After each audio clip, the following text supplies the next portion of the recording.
Hi everyone, welcome to Sleepy Classes. And आज के घटना चक्र के साइंस सेशन में भी हम अगेन डिस्कस करेंगे साइंस के 10 क्वेश्चंस।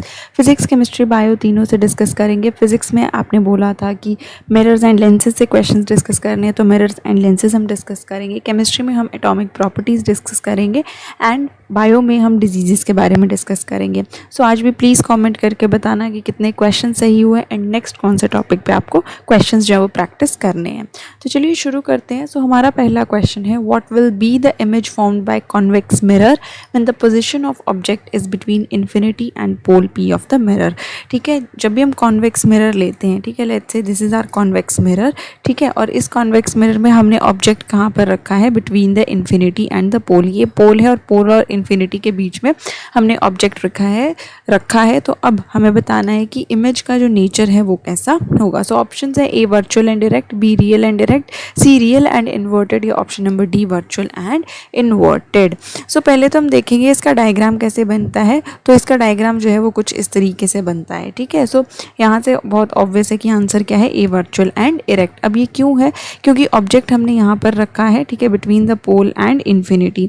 जब हम यहाँ पे ऑब्जेक्ट रख रहे हैं तो यहाँ से एक क्या जा रही है, हमारी इंसिडेंट रे जा रही है, ठीक है, जो कहाँ से पास करेगी, यहाँ से वो क्या हो जाएगी, वापस से रिफ्लेक्ट बैक हो जाएगी एंड पीछे बैकवर्ड में प्रोड्यूस होगी, ठीक है, एंड देन फोकस से पास करेगी एंड एक रे जो है वो इसकी सेंटर ऑफ कर्वेचर से पास करेगी, जो अनरिफ्लेक्टेड जो है वो पास हो जाएगी। अब ये जो दो रेज जहाँ पे मिलेंगी वहाँ पर हमारी इमेज फॉर्मेशन होगी, और इमेज फॉर्मेशन कहाँ पे हो रही है, between the pole and the focus, इनके बीच में इमेज फॉर्म हो रही है। और ये जो इमेज हो रही है वो इरेक्ट तो है लेकिन क्या है, डिमिनिश्ड है एंड साथ में वर्चुअल इमेज है। वर्चुअल इमेज कौन सी इमेजेस होती हैं, वो इमेजेस होती हैं जो क्या है, they just appear to meet, वो रियल में मीट नहीं करती हैं, they just appear to meet. तो यहाँ पर भी क्या है, ये रेज आपस में एक्चुअल में मीट नहीं हो रही हैं, ठीक है, so they are appearing to meet. So correct option होगा यहाँ पर option number A virtual and erect, and साथ में डिमिनिश्ड भी है, मीन स्मॉल साइज की भी है। नेक्स्ट क्वेश्चन है, the number of images of an object placed between two parallel mirrors is. जब भी हमने दो पैरेलल मिरर्स रखे होते हैं, लेट्स से ये दो पैरेलल मिरर्स हैं, ठीक है, ये रखे हो, तो इनके बीच में अगर मैंने कोई ऑब्जेक्ट रख दिया, लेट्स से ये मेरा ऑब्जेक्ट है, तो अब इस ऑब्जेक्ट की कितनी इमेजेस फॉर्म होंगी।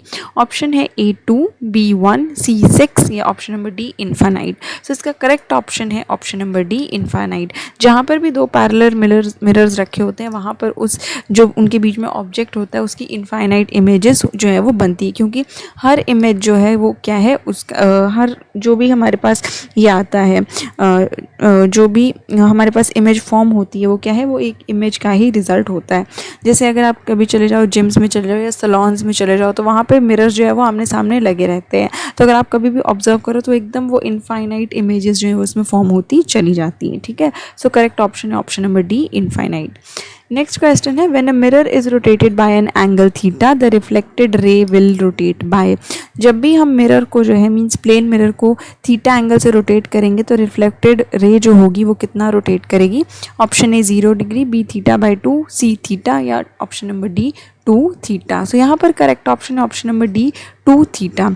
अब ऐसा इसलिए है क्योंकि क्या है, देखो यहाँ पर क्या है, मिरर है, और जब भी मैं इस मिरर को रोटेट करती हूँ, ठीक है, जब भी कोई प्लेन मिरर है वो एक सर्टेन एंगल से रोटेट होता है, तो जो रिफ्लेक्टेड रे होती है वो कितना होती है, उस एंगल की ट्वाइस होती है। मतलब मैंने अगर यहाँ पर ये थीटा एंगल से रोटेट किया तो जो रिफ्लेक्टेड रे होगी आफ्टर रोटेशन उसका एंगल कितना होगा, 2 थीटा होगा, ठीक है। सो करेक्ट ऑप्शन है यहाँ पे ऑप्शन नंबर डी। अब चलते हैं नेक्स्ट सेक्शन में। नेक्स्ट हम केमिस्ट्री में डिस्कस करेंगे एटॉमिक प्रॉपर्टीज़ के ऊपर। तो पहला क्वेश्चन है, what is the mass number of an element the atom of which contain 2 proton, 2 neutron and 2 electron. ठीक है, हमें मास नंबर कैलकुलेट करना है एक ऐसे एलिमेंट का जिसमें 2 प्रोटॉन है, 2 न्यूट्रॉन है एंड 2 इलेक्ट्रॉन है। सो ऑप्शन हैं, क्या मास नंबर होगा, A2, B4, C6, या ऑप्शन नंबर डी 8। अब उससे पहले तो हम मास नंबर को जो है वो स्टडी करते हैं। मास नंबर को हम किससे रिप्रेजेंट करते हैं, ए से रिप्रेजेंट करते हैं। और मास नंबर क्या होता है, it is equal to the sum of number of protons plus number of neutrons. ठीक है, नंबर ऑफ प्रोटॉन्स और नंबर ऑफ न्यूट्रॉन्स का जो सम होता है वो होता है हमारा मास नंबर। सो यहाँ पर हमारे प्रोटॉन्स दिए गए हैं कितने, 2, एंड नंबर ऑफ न्यूट्रॉन्स कितने हैं, 2। सो 2 + 2 कितना हुआ, 4। सो करेक्ट ऑप्शन है ऑप्शन नंबर बी 4। तो कितना मास नंबर हुआ, मास नंबर हुआ 4। नेक्स्ट क्वेश्चन है कि the atom in which the number of proton is same but the number of neutron is different are known as. ठीक है, ऐसे एटम्स जिनमें प्रोटॉन का नंबर सेम रहता है लेकिन नंबर ऑफ न्यूट्रॉन डिफरेंट होते हैं उन्हें हम क्या बोलते हैं? Option number A isobars, B isomers, C isotones या option number D isotopes. So यहाँ पर करेक्ट ऑप्शन है ऑप्शन नंबर डी आइसोटॉप्स। ठीक है, ऐसे जितने भी हमारे एटम्स होते हैं जिनका क्या होता है सेम एटॉमिक नंबर होता है लेकिन डिफरेंट नंबर ऑफ न्यूट्रॉन्स होते हैं उन्हें हम क्या बोलते हैं, या डिफरेंट क्या होता है मास नंबर होता है, डिफरेंट एटॉमिक मास होता है, उन्हें हम क्या बोलते हैं? आइसोटॉप्स। ठीक है, हर आइसोटॉप का क्या होता है सेपरेट सेपरेट न्यूक्लियाई होता है और कुछ आइसोटॉप्स के होते हैं काफ़ी ज़्यादा अनस्टेबल होते हैं and they undergo radioactive decay. So उन आइसोटॉप्स को हम क्या बोल देते हैं? Radioisotopes. ठीक है, सो ये आपने काफ़ी ज़्यादा टर्म जो है वो सुनी हुई काफ़ी ज़्यादा बार, रेडियो आइसोटॉप्स के होते हैं। सो रेडियो आइसोटॉप्स काफ़ी ज़्यादा अनस्टेबल होते हैं and they undergo radioactive decay. So यहाँ पर हमारा ऑप्शन है आइसोटॉप्स। नेक्स्ट क्वेश्चन है radioactivity is measured by. Radioactivity को हम किससे मेजर करते हैं? A hydrometer, B Geiger counter, C seismometer या option number D ammeter. So यहाँ पर हमारा करेक्ट ऑप्शन है option number C Geiger counter. Geiger counter से हम क्या है रेडियो एक्टिविटी को मेजर करते हैं। सो ये कुछ इस तरीके का डिवाइस होता है। ठीक है, इससे हम इसको यूज़ क्यों करते हैं? It is use for detection and measurement of ionising radiation. जितनी भी हमारी क्या है आयनाइजिंग रेडिएशंस होती हैं उनको ये डिटेक्ट करता है। तो ये रेडिएशंस को डिटेक्ट कैसे करता है? जितने भी हमारे particles like alpha particle, beta particle या गामा रेज। ठीक है, सो यहाँ पर एक ट्यूब होती है जिसको हम बोलते हैं गेगर म्यूलर ट्यूब। ठीक है, उसमें क्या है उसमें आयनाइजेशन प्रोड्यूस होती है जिसकी वजह से अल्फा बीटा और गामा पार्टिकल्स को क्या करता है डिटेक्ट कर लेता है एंड इस ट्यूब की वजह से इसको नाम क्या दिया गया है? Geiger counter. So correct option है ऑप्शन नंबर बी।